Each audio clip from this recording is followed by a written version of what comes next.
தேசிய கட்சியில் மோடி அமித்ஷாவை தாண்டி ஒன்றும் பண்ண முடியாது பிஜேபியில். அதே மாதிரி இங்கே வந்து பார்த்தீங்கன்னா வந்து சோனியா காந்தி ராகுல் காந்தி தாண்டி ஒன்றும் பண்ணிட முடியாது. இங்கே முக ஸ்டாலின் உதயநிதியை தாண்டி ஒன்றும் பண்ணிட முடியாது திமுகவில். அதே மாதிரி அங்கே எடப்பாடியை தாண்டி அங்கே ஒன்றும் செஞ்சிட முடியாது. சர்வாதிகார தலைமை தான், ஆனால் ஜனநாயக வழியில் நடக்கக்கூடிய கட்சி. இங்கே என்னன்னு கேட்டிங்கன்னா ஜனநாயக வழியே கிடையாது. நாம் தமிழரில் முழுக்க முழுக்க அங்கே வந்து ஒற்றை தலைமை தான். இப்போ வந்து பரவலாக வந்து காளியம்மாளுக்கு வந்து ஒரு புகழ் வெளிச்சம் இருக்குது நாம் தமிழரில், அக்கா அக்கான்ற அந்த தம்பிங்கள் கிட்ட இருக்கு. ஸோ அதனால இவர் என்ன நினைக்கிறாருன்னா, ஒரு நமக்கு சமமாக அல்லது நமக்கு அடுத்த நிலையில் வந்து ஒருத்தர் வந்துட்டாங்கன்னா நாளைக்கு கட்சி வந்து நாளைக்கு நம்ம இல்லைன்னா அந்த கட்சி அவங்க கைக்கிட்ட போயிடும்.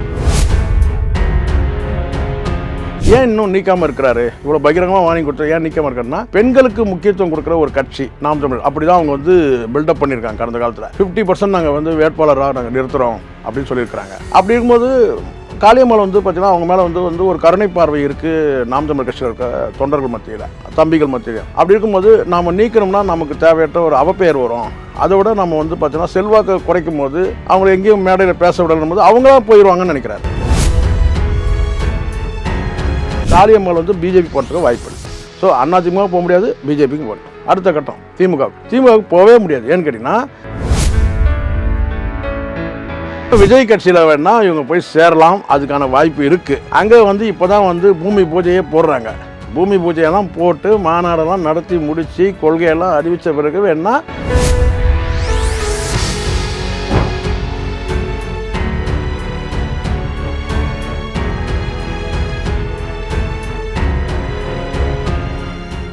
ரியல் ஒன் மீடியா நேர்களுக்கு வணக்கம். இன்று நம்முடன் நேர்காணலுக்காக அரசியல் விமர்சகர் சேக்குவரா ஜெய்சங்கர் சார் இணைந்திருக்கார். வணக்கம் சார். வணக்கம் மேடம். எப்படி சார்? நலமா இருக்கும். நாம் தமிழர் கட்சியில் காளியம்மா இருக்காங்களா இல்லையானே தெரியல. எதுக்காக இப்படி கேட்குறேன்னா, சீமான் அவர்கள் ஒரு ஆடியோ ரிலீஸ் பண்ணாங்க காளியம்மாளை பற்றி. அதை பற்றி அவங்க எந்த ஒரு ரியாக்ஷனும் கொடுக்கவே இல்லை. அப்படி நாம் தமிழர் கட்சியில் என்னதான் சார் நடந்துட்டு இருக்கு?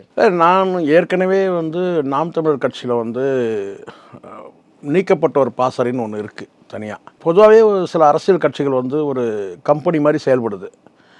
கம்பெனின்றத விட இன்னும் சொல்ல போனால் ஒரு கடை மாதிரி கூட செயல்படுது. இந்த டிபார்ட்மெண்ட் ஸ்டோர் இருக்குல்ல, அந்த மாதிரி தான் செயல்படுது. பிஸ்னஸ் பண்ணுறாங்க, ஒரு வியாபாரம் பண்ணுற மாதிரி ஒரு வியாபார நிறுவனம் போல் செயல்படுது. இதில் வந்து பார்த்தீங்கன்னா அதில் வந்து முக்கியமாக வந்து ஒரு மேனேஜிங் டைரக்டர் இருப்பாங்க, அதுக்கப்புறம் மேனேஜர் இருப்பாங்க, அதுக்கு மேலே வந்து 2 பேருக்கும் மேலே சேர்மன் இருப்பாங்க. அப்படி தானே இருக்கும். நிறுவனம் மாதிரி செயல்படுதுன்னு சொல்ல வரேன் நான். ஒரு கட்சி மாதிரினா இன்றைக்கி தமிழ்நாட்டில் 2 கட்சிகள் இருக்குது. அது தாண்டி தேசிய கட்சிகள் 2 கட்சிகள் இருக்குது. இவங்க தான் கட்சி மாதிரி செயல்படுறாங்களே தவிர திமுக, அதிமுக, கழகங்கள், அது தாண்டி இங்கே 2 கட்சிகள் இருக்குது, தேசிய கட்சிகள் இருக்குது, காங்கிரஸ், பிஜேபி. இவங்க தான் வந்து ஒரு கட்சி மாதிரி செயல்படுறாங்களே தவிர அடுத்து இருக்கிற கட்சிகள் எல்லாம் வந்து சிறிய கட்சிகள் எல்லாமே வந்து ஒரு நிறுவனம் போல் செயல்படுது. அந்த நிறுவனத்தில் என்ன கேட்டால் ஒரு சேர்மன் இருப்பார், அந்த சேர்மனுக்கு எம்டி இருப்பாங்க, அதுக்கு கீழே மேனேஜர் இருப்பாங்க. அப்படி தான் இருக்க தவிர ஒரு உள்கட்டமைப்போடு சேர்ந்து இல்லை வினோத். அந்த அடிப்படையில் தான் இவங்க வந்து நாம் தமிழரும் வந்து பார்த்தீங்கன்னா ஒரு கம்பெனி போல் இருக்குது. அதான் நாங்களும் இருக்கோம், அடிக்கடி ப்ரெஸ் மீட் கொடுக்குறது. அவ்வளோதான். நீங்கள் பார்த்தீங்களா, ஒரு ப்ரெஸ் மீட் கொடுக்குறதோட அதை தாண்டி என்ன செயல்பாடு இருக்கு? ஒரு பிரஸ் மீட், ஒரு ஸ்டேஜ் மீட்டிங், அவ்வளவுதான். அது தாண்டி ஏதாவது செயல்பாடுகள் இருக்கா? எப்பயாவது வெள்ளம் வந்தா ஒரு 5 கிலோ அரிசி பாக்கெட்ல போட்டு ஒரு 50 பேர் 100 பேர், இதை தாண்டி என்ன இருக்குன்ற நான் அதாவது பண்றாங்களே சார். அது பண்ண தவறு நான் சொல்லவே இல்லை. அது தாண்டி இன்னும் மக்களுக்கான பணிகள் ஒன்று இருக்குல்ல. அடுத்து ஆட்சி அதிகாரத்தை நோக்கி நகரணுன்ற அந்த எண்ணம்லாம் கிடையாது. இங்கே வந்து பேசலாம். இங்கே 2 திராவிட கழக கட்சிகளுக்கும் வந்து பார்த்தீங்கன்னா மாற்று கட்சி தான் உருவானது. விசிகா உருவாச்சு, பாட்டாளி மக்கள் கட்சி உருவாச்சு. ஆனால் அவங்களுடைய செயல்பாடு இன்றைக்கி இன்னும் பல கட்சிகள், சின்ன சின்ன கம்பெனிகள்லாம் நிறைய இருக்குது. ஸ்மால் கேர் இண்டஸ்ட்ரி மாதிரி இருக்குது, நிறைய சொல்ல முடியும். புதிய நீதி, புதிய தமிழகம், இன்னும் பல கட்சிகள் இருக்குது. அதாவது ஸ்மால் கேர் இண்டஸ்ட்ரின்னு சொல்லலாம். அதை தாண்டி லெட்டர் பேர் கட்சிகளாக இருக்குது. ஸோ அதனால் 2 பெரிய கட்சிகள்னு திராவிட கட்சிகள், அதை தாண்டி அதுக்கு அடுத்து இப்போ ஒரு புதிய கம்பெனி உருவாகுது, தாவேக்கான்னு சொல்லிட்டு ஒரு புதிய கம்பெனி. அது கொஞ்சம் ஒரு கார்பரேட் கம்பெனி மாதிரி இருக்கும், கொஞ்சம் பெருசாக இருக்கும். ஏன்னா பிராண்ட் வந்து சினிமா ஸ்டார்ன்றதுனால. ஸோ எல்லாம் நான் எதுக்கு சொல்கிறேன்னா, 2 கழகங்கள், 2 தேசிய கட்சிகள் தாண்டி இந்த கட்சி வந்து பார்த்திங்கன்னா வந்து கட்டமைப்போடு இல்லை. அதை தாண்டி இன்னும் கூட நம்ம ஒரு படி மேலே சொல்ல முடியாது. என்னென்னு கேட்டால் வந்து இங்கே இப்போ கட்டமைப்பு இருக்கிற கட்சிகள்லாம் வந்து வாக்கு சதவீதம் இன்கேஸ் வந்து அதிகமாக வாங்கிடுறாங்களா, அவங்க மட்டும் எவ்வளோ வாக்குகள் வாங்குறாங்க அப்படின்னு சொல்லுவாங்க. சரிங்களா? அது வந்து இங்கே அதிமுக கூட பார்த்தீங்கன்னா சரிஞ்சிட்டு வருது. 40% 20% வந்துட்டாங்க, அங்கேருந்து வாக்கு சதவீதம் நாங்கள் 8% வாங்கிட்டோம் சொல்லி நாம் தமிழர் கூட சொல்ல முடியும். ஆனால் கட்சியோட கட்டமைப்புன்றது பார்த்தீங்கன்னா ஒரு சர்வாதிகாரம், இங்கே வந்து ஜனநாயக வழியில் ஒரு சர்வாதிகார தலைமை தான் எல்லா கட்சியிலுமே இருக்குது நம்ம சொல்லலாம். இது வந்து பார்த்தீங்கன்னா வந்து ஜனநாயக வழியில் நடக்கிற கட்சி தான் சொல்லலாம். ஆனால் அங்கேயும் சர்வாதிகார தலைமை தான் இருக்குது. 2 கழகங்கள்கிட்டையும் 2 தேசிய கட்சிகள்கிட்டையும் அவங்கள மீறி எதுவும் செயல்பட முடியாது. தேசிய கட்சிகளாக கூட இருக்கட்டும். தேசிய கட்சியில் மோடி அமித்ஷாவை தாண்டி ஒன்றும் பண்ண முடியாது பிஜேபியில். அதே மாதிரி இங்கே வந்து பார்த்தீங்கன்னா வந்து சோனியா காந்தி ராகுல் காந்தி தாண்டி ஒன்றும் பண்ணிட முடியாது. இங்கே மு.க. ஸ்டாலின் உதயநிதியை தாண்டி ஒன்றும் பண்ணிட முடியாது திமுகவில். அதே மாதிரி அங்கே எடப்பாடியை தாண்டி அங்கே ஒன்றும் செஞ்சிட முடியாது. அதாவது சர்வாதிகார தலைமை தான், ஆனால் ஜனநாயக வழியில் நடக்கக்கூடிய கட்சி. இங்கே என்னன்னு கேட்டிங்கன்னா ஜனநாயக வழியே கிடையாது. நாம் தமிழரில் முழுக்க அங்கே வந்து ஒற்றை தலைமை தான். அதே நிலை தான் இங்கே பாட்டாளி மக்கள் கட்சி, அந்த நிலை தான் இங்கே. அதுதான் ஜனநாயக வழியில் நடக்குதுன்னு கேட்டிங்கன்னா வந்து பாட்டாளி மக்கள் கட்சியில் வந்து ஒரு மேடையில் உட்காந்து நான் சட்டமன்றத்துக்கு போகிறேன்னு சொல்லும்போது பார்த்தீங்கன்னா அங்கே வந்து வழி அனுப்பி வச்சிருக்கணும், உடனே கிளம்புங்கன்னு சொல்லியிருக்கணும். ஆனால் அங்கே எந்த மாதிரியான வசைப்பாடு நடந்து நாங்கள் பார்த்தோம். சர்வ கட்சியை நான் சொல்லிட்டு வரேன். அதே மாதிரி விசிகா தலைமைன்னு கேட்டால் எல்லாமே வந்து அண்ணன் தான் முடிவு எடுக்க முடியும். திரும்ப அதை தாண்டிலாம் வேறு யாரும் முடிவு எடுத்துட முடியாது. எந்த முடிவு வந்தாலும் வேணா சொல்லலாம், அவ்வளோதான். அப்போது இங்கே நாம் தமிழுக்கு சீமான் மட்டும்தாங்க. ஓகே சார், இப்போது நாம் தமிழில் சீமான் மட்டும்தான் இருக்காரு, நம்ம சொல்கிறதுலாம் எதுவும் எடுபடலைன்னு சொல்லிட்டு காளியம்மா ஒதுங்கி நிற்கிறாங்களா?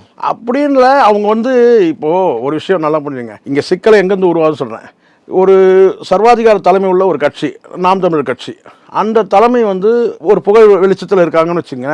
அதே சமமான புகழ் மற்றவங்களுக்கு வர்றது அவங்களால ஏற்றுக்க முடியாது. நாளைக்கு அந்த கட்சியை கைப்பற்றிடுவாங்கன்ற அந்த அச்சம் வந்து அவங்களுக்கு இயல்பாக வந்துடும். அப்போ சீமானே ஒதுக்கி வைக்கிறாரா? ஆமாம். இப்போ வந்து பரவலாக வந்து காளியம்மாளுக்கு வந்து ஒரு புகழ் வெளிச்சம் இருக்குது நாம் தமிழரில். அக்கான்ற அந்த தம்பிங்கள்கிட்ட இருக்கு. ஸோ அதனால் இவர் என்ன நினைக்கிறாருன்னா, ஒரு நமக்கு சமமாக அல்லது நமக்கு அடுத்த நிலையில் வந்து ஒருத்தர் வந்துட்டாங்கன்னா நாளைக்கு கட்சி வந்து நாளைக்கு நம்ம இல்லைன்னா அந்த கட்சி அவங்க கைக்கிட்ட போயிடும். அதனால் வந்து அவங்கள நீக்கிடணும். ஒருவேளை நாளைக்கு வந்து சீமான் வந்து பார்த்தீங்கன்னா வந்து இல்லாத ஒரு சூழ்நிலையில் அந்த கட்சி எங்கே போகும், அடுத்த கட்ட தலைவர்னா அவங்கக்கிட்ட போயிடும். அப்போது இங்கே யாரும் இருக்கக்கூடாது.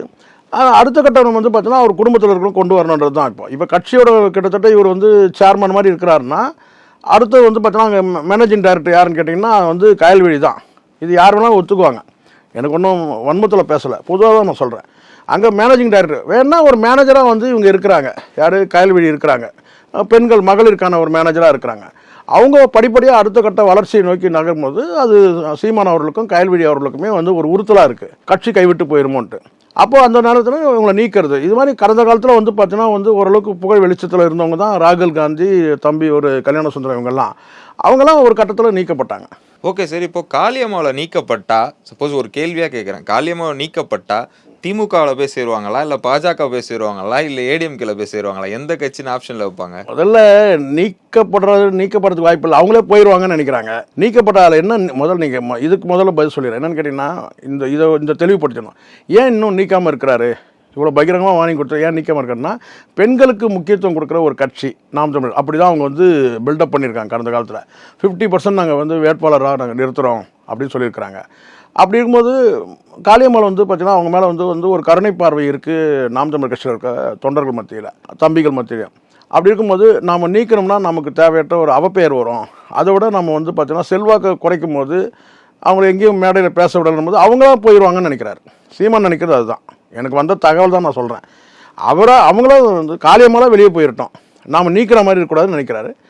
அவங்களும் அநேகமாக வெளியில் போயிடுவாங்க. அவங்க அப்படி வெளியில் போகும்போது பார்த்தீங்கன்னா வந்து அதிமுக போனாலும் கூட அதிமுக சேர்க்க மாட்டாங்க காளியம்மாள். ஏன் சேர்க்க மாட்டாங்கன்னா, அவங்களுக்கு ஒரு 26 வந்து சீமானோட கூட்டணி ஒரு வேலையை வந்து அவங்க பேச்சுவார்த்தைக்கு வந்து இவங்க தடையாக இருப்பாங்க. அங்கே போனால் இவங்களை சேர்த்துக்கிட்டாலும் சீமானுடைய கோபத்துக்கு ஆளாகணும். என்ன காரணம் சார்? ஆமாம், ஏன்னா கூட்டணியில் வந்து பார்த்தீங்கன்னா வந்து 2020 சட்டமன்ற தேர்தலில் நாம் தமிழரும் அதிமுக சேர்ந்து ஒரு கூட்டணி வைக்க ஒரு சூழல் வருதுன்னு வச்சுங்களேன். அப்போ அங்கே நான் வந்து இவங்களை கொண்டு போய் சேர்த்தாக்கா, இவங்களை வந்து எடப்பாடி வந்து காளியம்மாளை கட்சியில் சேர்த்துக்கிட்டா அது சீமானுடைய கோபத்துக்கு ஆளாகும். அது கூட்டணியில் வந்து நாளைக்கு பேச்சுவார்த்தைக்கு தடையாக இருப்பாங்க. ஏற்கனவே நீங்கள் கேட்பீங்க வந்து கல்யாண சுந்தரம் இல்லைன்னா, கல்யாண சுந்தரம்லாம் போய் ரொம்ப நீண்ட நாட்கள் ஆயிடுச்சு, சரிங்களா? அங்கே வந்து அவருடைய வேலையை அங்கே செஞ்சுட்ருக்கிறாரு. பொது அரசியல் பேசவே இல்லை. யார்? தம்பி ஒரு கல்யாண சுந்தரம் வந்து அங்கே வந்து நமதம்மான் பத்திரிகைக்கு வந்து ஒரு ஆசிரியராக இருக்கிறாரு. இப்போ ராகுல் காந்தி மாதிரி வந்து அரசியல் எதுவும் பேசவே இல்லை, ஒரு அதிகாரப்பூர்வ செய்தி தொடர்பாக இல்லை. அவர் வந்து ஒரு பத்திரிகையில் இருக்கிறார், அவ்வளோதானே தவிர. அப்படி இருக்கும்போது அங்கே போகிறதுல வந்து ஒருவேளை காளியம்மாளை சேர்த்துக்கிட்டா அது வந்து சீமான் அவர்கள் கோபத்துக்கு ஆளாகும். அதனால் அங்கே சேர்க்க மாட்டாங்க. இந்த அம்மா வந்து பிஜேபியில் போவாங்களான்னு கேட்டிங்கன்னா, அங்கே அண்ணாமலை மாதிரி ஒரு லீடர்ஷிப் இருந்தால் ஒரு வேலை அப்படி போகிறதுக்கான வாய்ப்பு இருந்திருக்கலாம். ரெண்டாவது அங்கே போனாலும் வந்து பெரிய செல்வாக்கு இருக்கிறதுக்கு வாய்ப்பு இல்லை. ஏன்னா திராவிட கட்சியில் இருக்கிற பலரும் போயிட்டு அங்கே தலையை சொரிஞ்சிட்டு உட்காந்துருக்காங்க பிஜேபியில். இது உண்மை. ஏன்னா அங்கே பிஜேபியில் இருக்கிறவங்களை தாண்டி மற்றவங்களுக்கு வந்து பார்த்தீங்கன்னா வந்து கட்சியில் பதவியெல்லாம் பெருசாக எதுவும் கொடுக்கவே இல்லை. நயினார் நாகேந்திரன் சட்டமன்ற உறுப்பினர் ஆகிருக்கு. அதை தாண்டி வந்து விபி துரைசாமி வந்து அங்கே வெத்தாக தான் இருக்கிறாரு. அதே மாதிரி இவரும் வந்து பார்த்திங்கன்னா அந்த நாமக்கல் இருக்கார்ல கேபி ராமலிங்கம். ஸோ இவங்களாம் திராவிட கட்சிகள் போகிறவங்களுக்கு பெரிய பிரகாசம் இல்லை அங்கே. நயினார் நாகேந்திரன் வந்து பார்த்தீங்கன்னா அவரோட சொந்த செல்வாக்கு இருக்கிறதுனால அவருக்கு சீட்டு கொடுத்தாங்க, சட்டமன்ற உறுப்பினர், அவ்வளோதான். சரிங்களா? ஸோ இப்படியான ஒரு சூழல் இருக்குது. அவரும் கடைசியில் வந்து எலெக்ஷன் நேரத்தில் வந்து அந்த பணம் பிடிப்பட்டதெல்லாம் வந்து பல சர்ச்சைகள் உருவாச்சு, நீங்கள் பார்த்துருப்பீங்க. அதனால் பெரிய அளவில் திராவிட கட்சியிலேருந்து போனவங்களுக்கு, மாற்று கட்சியிலேருந்து போனவங்களுக்கும் அங்கே பிரகாசிக்க முடியல. ராதாரவி ஒரு கட்டத்தில் வந்து ஒரு கட்சியிலேருந்து விலகியே வந்துட்டார், பிஜேபியில் இல்லை. ஸோ இப்படி ஒரு சூழல் இருக்கும்போது காளியம்மாள் வந்து பிஜேபி போகிறதுக்கு வாய்ப்பு இல்லை. ஸோ அதிமுக போக முடியாது, பிஜேபிக்கும் போகணும். அடுத்த கட்டம் திமுகவுக்கு போகவே முடியாது. ஏன்னு கேட்டிங்கன்னா இவங்க அந்த 1000 ரூபா விஷயத்தை கூட கடுமையாக விமர்சனம் பண்ணியிருக்காங்க. கடந்த காலத்தில் இவங்க அரசியல் முழுக்க திமுகவை மட்டுமே எதிர்த்தே இருந்தது. அப்போ திமுகவுக்கு அங்கே வாய்ப்பே கிடையாது. அப்போ புதிதாக உருவான கட்சியில் போய் சேர, புதிதாக உருவானா விஜய் கட்சியில் வேணா இவங்க போய் சேரலாம், அதுக்கான வாய்ப்பு இருக்குது. அங்கே வந்து இப்போ தான் வந்து பூமி பூஜையே போடுறாங்க. பூமி பூஜையெல்லாம் போட்டு மாநாடெல்லாம் நடத்தி முடித்து கொள்கையெல்லாம் அறிவித்த பிறகு வேணால் போகலாம். அதுக்காக வெயிட்டிங், அவ்வளோதான்.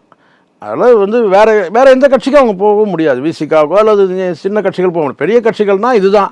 அடுத்த கட்டம்னா விஜய் கிட்ட போகிறதுக்கு வாய்ப்பு இருக்குது. விஜய் கிட்ட வந்து போகிறதுல வந்து பலரும் கூட இன்னும் கூட இந்த நீக்கப்பட்ட பாசறை இருக்கு இல்லையா, நாம் தமிழரில், அவங்க போகிறதுக்கு தயாராக இருக்காங்க. மாற்று அரசியல் விரும்பக்கூடியவங்க இருக்கிறாங்க இல்லையா, அவங்கெல்லாம் கூட வந்து விஜய் கிட்ட போகிறதுக்கு தயாராக இருக்காங்க. அதாவது நாம் தமிழரில் மாற்று அரசியல். அதுதான் நான் இதுக்கு முன்னாடி நான் சமீட்சையாக சொன்னேன். என்ன சொன்னேன்னா, பெரும்பகுதி வந்து நாம் தமிழர் வந்து உடஞ்சி விஜய் கிட்ட போயிடும். அதனால் விஜயும் சீமானும் வந்து கூட்டணின்றது வந்து இருந்தாக்கா நாம் தமிழருக்கும் வந்து சேஃப்டியாக இருக்கும், சேதாரம் இல்லாமல் இருக்கும். அதே சமயத்தில் வந்து பார்த்தீங்கன்னா ஒரு வலுவான கூட்டணியாக இருக்கும். நான் வந்து மீடியேஷன் பண்ணல, ஆனால் ஒரு கருத்தை வலிமையாக வச்சேன். என்னென்னு கேட்டால் இந்த 2 கட்சிகளும் வந்து கூட்டணி வச்சாருங்க. ஆனால் அது காலப்போக்கில் சில பேர் அது உள்ள நுழைஞ்சு அதை கெடுத்து விட்டாங்க. என்னென்னு கேட்டால் அது ஒரு ஈகோ பிரச்சனை கொண்டு போய் விட்டாங்க.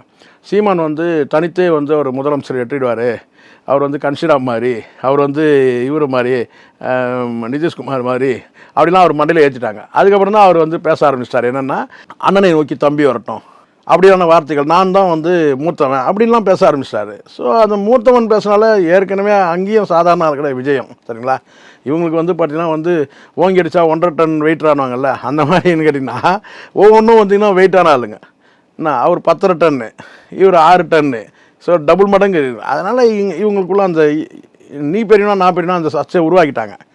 ஆனால் நான் சொன்னதுன்னு கேட்டிங்கன்னா நாம் தமிழும் சேஃபாக இருக்கும், அதே சமயத்தில் வந்து விஜய் கட்சியும் வலுவான ஒரு அமைப்பாக இருக்கும். ஏன்னா இப்போ முழுக்க விஜய் கட்சியோட அந்த கொடி அறிவிப்பில் வந்து முழுக்க தமிழ் தேசியம் சார்ந்த பல கருத்துக்கள் அதில் வருது. அதில் பிரதானமாக வந்து பார்த்தீங்கன்னா தமிழருடைய பண்பாடு கலாச்சாரம்லாம் வந்து வலியுறுத்துறது தான் அந்த கொடியே. அப்படி அதுக்கான வந்து அது ஸ்கிரிப்டில் வரும்போது தெரியும், உங்களுக்கு பேசும்போது தெரியும், விஜய் பேசும்போது அதுக்கான ஸ்கிரிப்ட் ரெடியாக இருக்குது. அப்படி இருக்கும்போது பெரும்பகுதி நாம் தமிழருக்கு பாதிக்கும் மேலே வந்து சீமானை அவர்கள் நேசிக்கக்கூடியவர்கள் மட்டுமே தான் நாம் தமிழர் இருப்பாங்க. அதை தாண்டி மாற்று அரசியல் விரும்புகிறவங்க, தமிழ் தேசியத்தை, உண்மையான தமிழ் தேசியத்தை நேசிக்கிறவங்க, திராவிட கட்சிகளுக்கு எதிராக ஒரு மாற்று 2 திராவிட கட்சிகளும் வந்து ஒரு மாற்று அரசியல் விரும்புகிறவங்க வந்து விஜய் கிட்ட போயிடுவாங்க. அப்போது நாம் தமிழர் கட்சி இப்போ இருக்கிறதுல ஒரு பாதி தான் வந்து சீமான் கிட்ட இருக்கும். கட்சி அழிஞ்சிடாது, ஆனால் பாதி கட்சி தான் இருக்கும். ஸோ அதனால் இப்போது காளியம்மாள் வந்து வெயிட்டிங். காளியம்மாள் போகும்போது பெரும் படை வந்து காளியம்மாளோட போகுதுன்றது நிச்சயம். இன்றைக்கி தேதிக்கு 2 நாள் முன்னாடி சொன்னாங்க ஒரு 10,000 பேர் வந்து நாம் தமிழ் வந்து விலகி விஜய் கிட்ட போய் சேரத்துக்கு தயாராக இருக்கிறாங்க. அதுக்கான வேலை இருக்குது. அடுத்தடுத்து இந்த மாநாட்டுக்கு பிறகு அவங்க போகிறதுக்கான வாய்ப்பு இருக்குது. ஏற்கனவே நீக்கப்பட்டவர்கள் இப்போ கிருஷ்ணகிரியிலேருந்து ஒரு டீம் வந்து வெளியில் வந்திருக்கிறாங்க. ஸோ பெரும்பகுதி நாம் தமிழர் வந்து விலகி அவங்க வந்து விஜய் கிட்ட போகிறாங்க. அதுதான் உண்மை. எங்களோடு இணைந்து பல்வேறு தகவலை பகிர்ந்ததற்கு நன்றி சார். நன்றி வினோத்.